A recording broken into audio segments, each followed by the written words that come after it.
Hey guys, welcome back to the channel. So we are still in kingdom number 108. We are waiting for the transfer to open.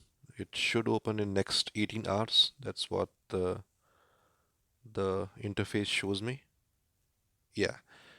Today we are going to talk about troop formation, both for attack and for defense.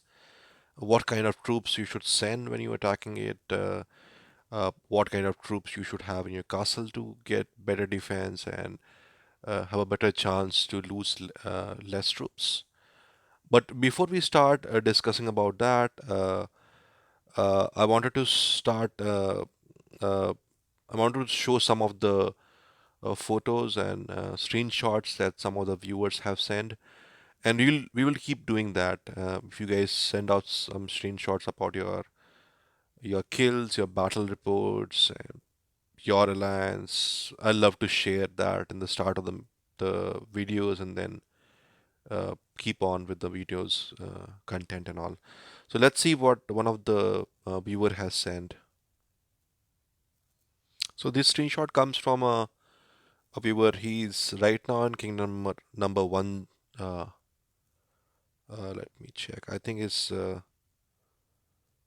2012. It's a very new kingdom. Yes, 2012 is a new kingdom, and he's showing us some of the defense victories that he got.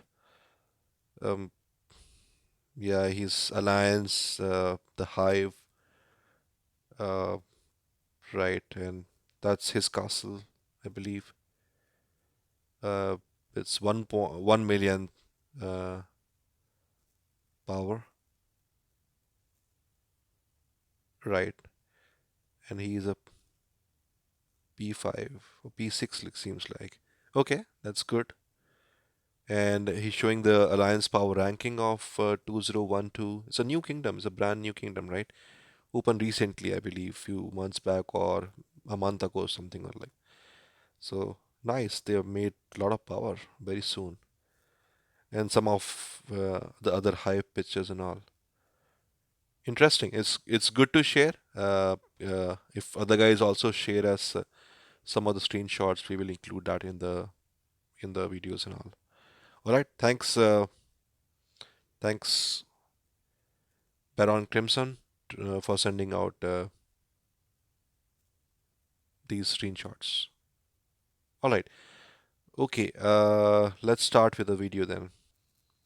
Okay. So talking about troop formations, I'll focus more about the troop attack to start with, and then we'll talk about defense. So I mean, there's no set formation. It all depends on your stats. Like, what's your stats? How much have you enhanced your troops, right? So it all depends on that. But if I have, and there were days when we used to all focus on archer attacks. Like everybody used to have high archer, and everything else was like, okay, uh, cavalry, infantry, and Cs were not that good stat, but we were really high on archer. Now you will see people actually doing a balanced stats. So you'll see people having higher cavalry and also higher archer attack. The reason is if you do that way, then you will have so like you have a layers, right? Layer of troops. When you send out a legion, you actually have multiple troop types which can kill. It's just not archers killing like earlier used to send T10 and T8 archers. They used to kill accordingly. Now you can actually send archers and cavalry and also infantry, the attack infantry. You can have a layered attack like that. And if you have siege stats also, why not send them and kill, right? What I use, so my stats are, I'm trying to balance them right now between cavalry and archers. I don't have a very high siege attack. I do have okay infantry attack and all. So what I do is I have again a layered attack. So I would even if I am fighting in Rift and all, I would do send out some. So let's say if my March is 317,000, right? So I'll send out some Griffins. So if you see my March, we will have around equal number of cavalry T12 and archer T12 right now. I'm balanced in that way. If you don't have, so let's say if you don't have T12, if you don't have T13 also, if you have, you should include them because all of them will give you, uh, each of these units will fight and give you kills. And the sum of all kills will be much higher than if you just send out T10 archers. They'll kill, but they'll not like, if you send a 400k, the amount they kill will be less than the sum of these different kinds of troops. You have more troops which can fight, more troops which can kill. So that's always the better thing to do. And I have balanced across various. So if you see my marksman archers is less, I went heavy on T12 right now. And I'm doing cavalry. I'm chipping in a lot of cavalry. Even T11 I'm chipping in. Uh, and if my stats were good on, if my T9 infantry was enhanced, right now it's not enhanced, but it was, I would have added that them also because they are good fighters. So layer your attacks to have uh, more killing troops, so more attacking troops of different kinds.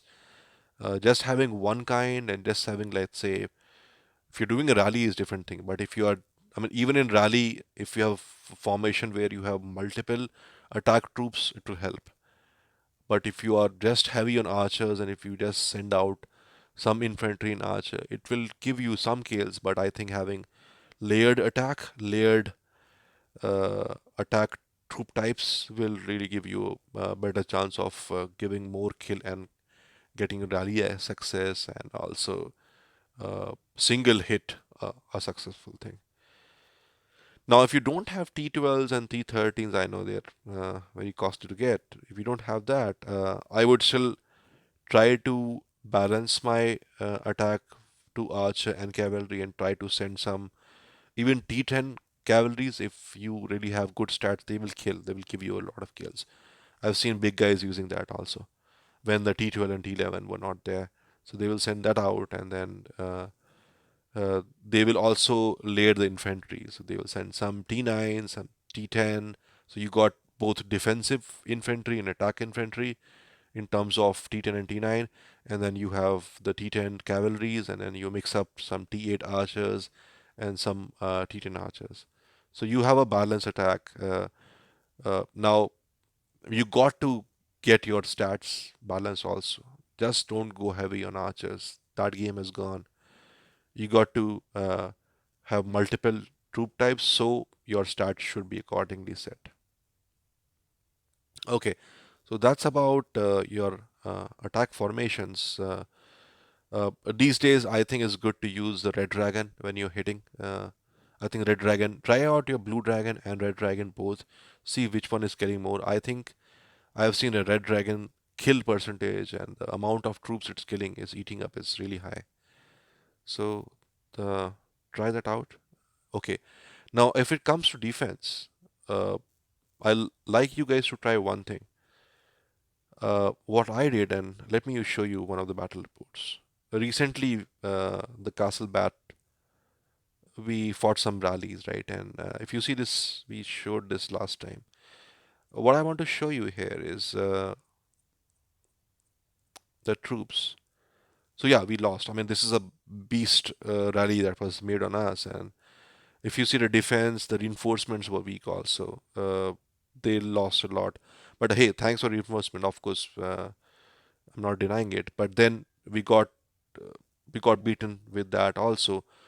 But my main point is, if you see, this was the first rally hit on me, and the troops that was lost is T1s, T6, T7, and very less of T9. So that's my all defensive infantry, right?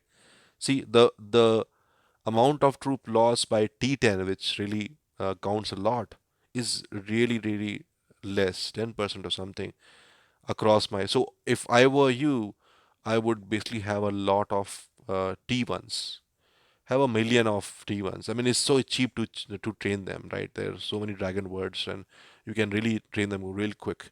So make like 2 millions of those, 2 3 millions of those. Keep them in your inventory, and then I mean in your castle, And if anybody big attacks you, these T1's cheap troops will die. T6 will die. So I will again have a layered formation of these small troops types and have tons of those. Let them die. It's okay if they gives you lot they give you a lot of protection also, by the way. It's not just let them die. And likewise for the archers, see here. So I had 3.9 million archers, and they gave me some kills. They die. So if they die, they're giving you the power that goes down is less, and hence your chance of victory is more. Instead of a T10 dying, a T10, if that dies, the loss power is, I mean, the power you lose is higher, and hence in the report it will show you more power you lose as compared to the opponent, and hence you will basically lose the battle, right? So what I'm recommending here is, at least from defense perspective, have a lot of these small level troops, millions of those. Just train them, keep them in your castle, and I would say have T1, uh, T6, T5 of infantry. A lot of them, they are very cheap to have. Let's have some of your archers and cavalries also. These small troops, keep them tons of those. That's one thing. I also think that T9 Siege is a very good defender, and they kill a lot while defending it. So try that out also.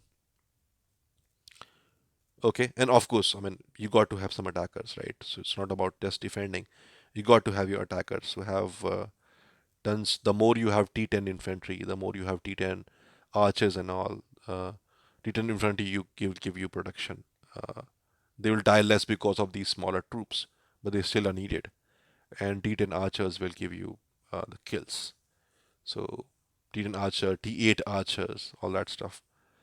But I mean, all thing cannot be done at once, right? So I would recommend make those tons of T1 troops. That's the first thing you should do, and try out in ancient battlefield. See how that goes. Let us know. Comment in our video. We'll be happy to hear feedback. And keep watching our videos. We'll keep making the videos for you. Please subscribe and share. Thanks for watching.